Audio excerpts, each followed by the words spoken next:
Welcome to this explainer. Today, we're unpacking something absolutely massive. We are going to break down exactly how the #1 overall pick in the 2026 MLB Draft is completely redefining what it means to be a baseball superstar. We're talking about a player who's bringing a literal seismic shift to the diamond, blending elite athleticism with a kind of brand power that the sport hasn't seen in decades. So let's dive right in by asking a huge question, one that the sport has honestly been struggling to answer for a long, long time. Who is actually moving the needle in pop culture right now? I mean, for years, baseball has produced incredible talent, jaw-dropping contracts, and highlight reels for days. But finding a player who genuinely crosses that boundary between the baseball diamond and broader American culture, that has been a serious challenge. Well, today we're going to look at the 21-year-old shortstop who might just be the answer we've been waiting for. Part 1, the #1 pick, securing a generational talent. To really put this into perspective, just think about the sheer level of competition Roch Cholowsky had to beat out to claim that undisputed top spot. You've got Grady Emerson going #2 to the Rays, a guy scouts are calling a potential five-tool shortstop. That means he hits for average, hits for power, runs, fields, and throws at an elite level. Then you have Von Lackey going #3 to the Twins, a catcher who hit nearly 400. In any other decade, either of those guys could have easily been the #1 pick. But Cholowsky locked it down purely because he pairs outstanding raw power with unbelievable swing decisions and elite defense. There was no question he was the prize of the draft. $17.5 million. Actually, it was just shy of $17.6 million, to be exact. That is the staggering bonus pool the Chicago White Sox leveraged just to secure him. It completely illustrates the sheer monetary weight and organizational capital a franchise is willing to spend to bring a true game-changing, franchise-altering player into their system. Moving on to Part 2, turning down Notre Dame, the ultimate sliding doors decision. Now, you might be wondering how he got here. Well, to truly understand his rise, we have to look at the massive gamble he took as a teenager. Cholowsky actually walked away from a legit football future to double down on the diamond. As a high schooler in Chandler, Arizona, he wasn't just casually throwing the football around in the backyard. He was a 3-star recruit holding a highly coveted quarterback offer from Notre Dame, personally recruited by then offensive coordinator Tommy Rees. A quarterback offer from Notre Dame? I mean, it literally doesn't get more serious than that in college sports. But he chose to pivot, committing to UCLA to play baseball instead. And he wasn't just a one-trick pony on the gridiron either. His high school coach, Michael Zdebski, raved about his unbelievably rare hand-eye coordination. And the stats back it up in the most unexpected way imaginable. He led all Arizona high school athletes by averaging 46.6 yards per punt. Yes, per punt. It just goes to show he possessed this explosive, raw athleticism that could have easily translated to a pro career in almost any sport he chose. He recognized his own limits, though. He famously noted, "There's not many Bo Jacksons or Deion Sanders out there. I just wanted to be realistic with myself, so baseball was the path for me."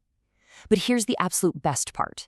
He took that vocal, commanding, field general mentality of a high-level quarterback and brought it straight onto the baseball diamond.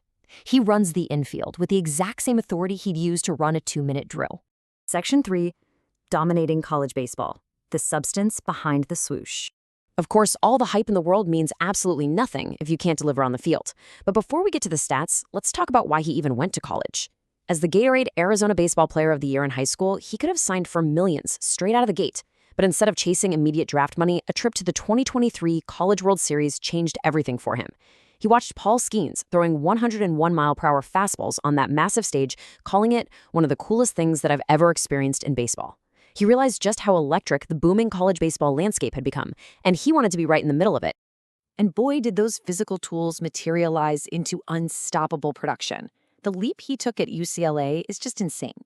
He went from a highly respectable freshman year, hitting .308 with 8 homers and 33 RBIs, to absolutely erupting as a sophomore in 2025. We're talking a .353 batting average, a massive 23 home runs, and 74 RBIs.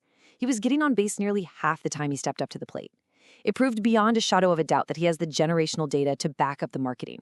And because of that production, he ended up completely sweeping the awards in his 2025 sophomore season. Big Ten Player of the Year, Big Ten Defensive Player of the Year, the Brooks Wallace Award for the nation's best shortstop, plus Player of the Year honors from both Baseball America and D1 Baseball.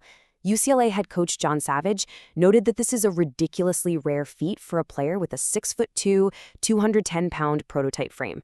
That's the kind of build you'd normally associate with legends like Cal Ripken Jr. or Derek Jeter. Savage pointed out that it's super rare to see a guy win Defensive Player of the Year and the Overall Player of the Year. It just shows he plays the game unselfishly and elevates everyone around him. Which brings us to Section 4, baseball's next brand icon, solving a 30-year-old problem. Think about this for a second. It has been 30 years since baseball had a true cultural icon. Back in 1996, Ken Griffey Jr. was literally everywhere. He had the backward cap, that legendary smooth swing, the massive Nike campaigns. He was bigger than the sport itself. Then, jump to the 2010s, and you have Mike Trout, undeniably the greatest statistical player of his generation, for sure, but he just didn't have that massive cultural crossover footprint. Now, in 2026, Roch Cholowsky is arriving right in that sweet spot, armed with a brand that resonates with the culture before he's even taken a single professional swing. Thanks to the modern name, image, and likeness, or NIL, landscape, he completely bypassed the traditional pipeline. We are talking about the very definition of a brand athlete. He doesn't just sign a contract to wear a shoe. His association with the equipment actually gives it meaning to the fans. He achieved a level of cultural gravity as a college student that most pro athletes spend their entire careers chasing. He basically built a literal microeconomy around himself at just 21 years old. I mean, check out this brand portfolio. You've got the Nike swoosh proudly in his social media bio, a dedicated section right on the Rawlings homepage, which is treatment usually reserved for major league defensive superstars. He's swinging Easton bats, selling officially licensed Own It trading cards, and moving serious merchandise through the UCLA NIL store. He carried the commercial weight of an MLB All-Star while he was still taking classes in Westwood. There's a quote that perfectly hits the nail on the head. Baseball hasn't had a college player who wears Nike, swings Easton, trusts Rawlings, and puts on a UCLA uniform like it's a billboard for the sport itself. Until now. It perfectly encapsulates why he's the player the sport has been desperately waiting for. He bridges the gaps seamlessly. It doesn't feel forced, it's completely authentic to who he is. He's speaking directly to a generation of fans who consume sports through social media clips and brand collabs just as much as they do through traditional box scores. So, what does this all mean for the future? As he steps into the massive pressure of the Chicago White Sox organization, can Cholowsky successfully carry this college-built brand empire into the blinding professional spotlight? I'll leave you with that provocative thought to chew on as we watch the fascinating career of baseball's ultimate brand athlete unfold. The infrastructure is there, the talent is undeniable, and the entire sport is watching.